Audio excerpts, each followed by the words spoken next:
গত শনিবার সোনারপুরে বিক্ষোভের মুখে পড়তে হয়েছিল অভিষেক বন্দ্যোপাধ্যায়কে। আর রাজারহাটে পোথরা এবং লাঙ্গলপোতায় প্রতিবাদ মিছিল করতে গিয়ে পুলিশের ধমক খেলেন তাপস চট্টোপাধ্যায়। আমি আপনাকে পরিষ্কার বলছি, things has been change, please disperse. আমি আপনাদের গণতান্ত্রিক অভিযান পারমিশন নিয়ে হবে। আপনি রাস্তা বলে আপনি করবেনই না, আপনার পারমিশন ছাড়া আপনি কেন বেরিয়েছেন? আপনি জানেন, আপনি লটা জানেন খুব ভালো করে। Don't do it. No no মানে নো, নো মানে নো। শুনুন, আপনাকে আমি সম্মান দিয়ে বলছি, আপনার লোক সরান, হয়তো আমাকে সরাতে বাধ্য করতে হবে।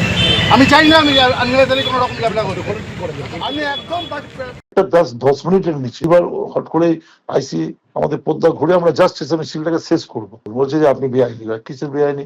ছোট্ট একটা মিছিল করবো, বেআইনি তো চিরকালই চলে এসছে মিছিল করে, মানে লোককে ডিসপাচ করে মারলো, নিজে হাতে আমাকে মারিনি। অ্যাটিচিউডটাই একটা আছে, কিন্তু এই ধরনের ব্যাপার তো আমরা কখনো আশা করি না।